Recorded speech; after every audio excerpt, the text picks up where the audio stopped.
Here's a really cute beginner snow globe painting. First, take a mop brush. I'm doing 2 different shades of blue and some white. And I'm going to do wavy lines this time, going up and down on my 1114 canvas board. This just makes it look a little bit more interesting in the background, kind of like snow blowing in the wind maybe. I'm going to dry that and then take a clean mop brush with some white paint. I'm going to do some wavy lines at the bottom too, a couple inches up to look like snow on the ground.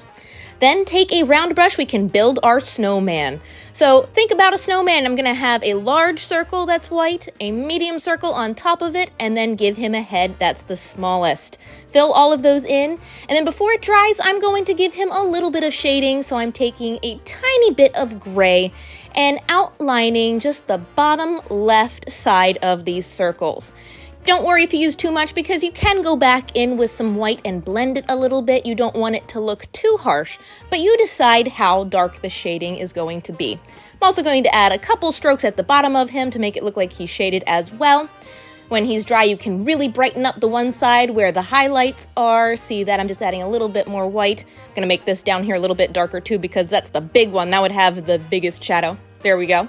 Let him dry and then grab a smaller round brush. We're going to start a tree beside him. Start with a line going up as tall as you want the tree to be, and then start at the tip and pull down and curve it out. See how they're pulling down and curving up a little bit like a smile, but it's leaning to the left because gravity's pulling it down. Pulling lines out all the way to the bottom of that line, and then I'm going to do the same thing on the other side. I know we've done this style of tree before, just make sure the right side mirrors the left side. If you still see the guideline, make sure you pull a couple branches down in front of it to mess up the pattern. And then I'm gonna add some pops of bright green for highlights. You could add snow, but I want my snow in the end to stand out, so we're gonna stick with bright greens today.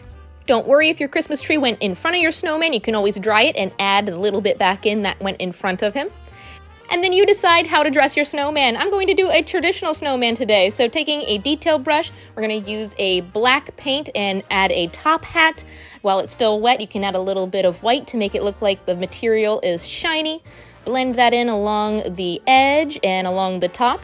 When it's dry, I'm going to take some white first so my red stands out and add a curved smile shape. Let's even point the edges of the hat to make it look like it's going behind him a little bit. And then turn it a color. I love this dark red color for Christmas, so I'm going to take that, but brighten it up with a little bit of bright red. Using a size 3 round brush, let's do a curve around his neck for a scarf. Add some bunny tails coming off. I love to make them look like they're blowing in the wind, so don't do perfectly straight rectangles. Give them a little bit of character. And while we have the red, why don't we add some ornaments to the tree, just a couple circles along there. And then let's give him a face. My paintbrushes have rounded back ends, so I'm using the back of my brush with a little bit of black paint and just dotting on some little circles. This just helps you get a perfect circle. You can dab in a couple times in the same area to make them a little bit bigger. And you can't forget a nose. Using a detail brush, I just did a little C and a triangle going off to the right to make it look like he's looking at the tree. Add a little bit of light brown outlining for shading, and then I added 4 kohl buttons going down the front. All right, now taking some dark brown, use your detail brush and give him some arms. I'm going to do a little C going from his midsection and do a brown line going out to the tree. Pretend it's a branch so you can give him little branches for fingers. Just don't make them perfectly straight to see how even his arm has a couple kinks in it. You decide how detailed they're going to be. Just make sure they're not all perfectly straight. Let's do one on the left-hand side, another C going to the left, and then a couple fingers. Make sure he's reaching up. Maybe he's waving to somebody or catching a snowflake. Don't forget to add a little bit of tan for highlights on his branch arms. I want it to look like he's putting an ornament on the tree, so I'm painting another ornament underneath it. And using some metallic silver paint, I'm adding little tops to each of them. Little tiny rectangles at the top just makes it look like they are a complete ornament instead of just giant berries or something on the tree. Let's make them look even more ornamenty by adding some ornamental random swirls and patterns. You design it however you want. Remember, make it your own, especially this one. You can decorate it however you want. Even going to add a couple dots of silver for filler ornaments, or they could be lights. And why don't we do swirls along his scarf to tie in the silver? I'm going to make his scarf look a little bit fancier. There we go, I like that. And with any figure, remember, pops of white really make it come to life. So don't forget some highlights and some little dots in the circles, like the kohl in the eyes. There we go. I'm even going to add a little bit of pops of white on his arms. It could also be snow. Think about a snow globe. After you shake it, the snow falls on the figures and sticks there. So let's take our detail brush with a little bit of white and just dab in a little bit of snow on the rim and the top of his hat as well.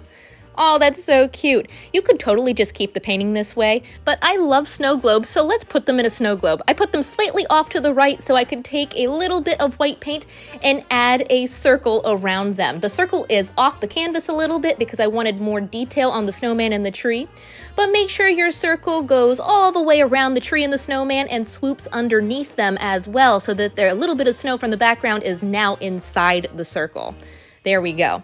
Now remember, a snow globe is glass, so you really don't want a solid white line, but what I'm really doing is almost dry brushing on the paint so you get the illusion of the sun shining on them. Don't forget a couple strokes in towards the center so it looks more like a sphere. And then taking some dark red, I'm going to add a base. The base is also off the picture, so you just need a curved line going up to the circle and then fill in the whole bottom right corner. There we go. I used red to tie it all in. And let's work on the snow inside the snow globe now. I'm going to tint it a little bit with some blue, blend that in, and then use a fine artist sponge for texture. You know that chunky stuff that's in snow globes when you shake it? I'm going to add texture at the bottom underneath the snowman and the tree to make it look like the bottom is filled with that as well. I love that. And I'm also going to add some shading underneath the globe. You can add a little bit of gray and blend it in along the bottom. And also don't forget to do some highlighting and shading underneath the globe on the base, using a little bit of black and red to blend in darker shading right underneath the globe and blending in a little bit of white on the left-hand side. There we go. Now let's shake the snow globe. This is the best part. Use something like scrap paper or paper towels to cover anywhere you don't want the snow to be, and then take a flat brush, or some people like to use toothbrushes or any stiff bristle brush, but water down a little bit of white paint, and then I like to take my brush and smack it over a clean one. This forces the paint off onto the picture and gives you little spritzes just like snow. Depends how chaotic you want it to be. And there's your snow globe. I'm going to take some white paint and add even more expression strokes towards the center to make it look even more round. How about a little bit more shading with some of that blue from the background and a little gray at the very bottom? Again, up to you how much detail. I'm going to tie in the silver on the base. Ooh, I like it, but you know what? It's still missing something. Let's add some glitter. It's okay, you don't need glitter, this is optional, but I'm just going to do a couple patches inside the globe because glitter snow globes are a big thing right now. Just don't do it over his face or over too much of the detail. You don't want to hide it. And there you go. Ooh, look what happens when I turn it in the light. It really looks like I shook the snow globe. This was so much fun. I can't wait to see how yours all turned out. If you enjoyed this tutorial, follow me on TikTok, Instagram, Facebook, and YouTube, and have a great weekend. Happy painting!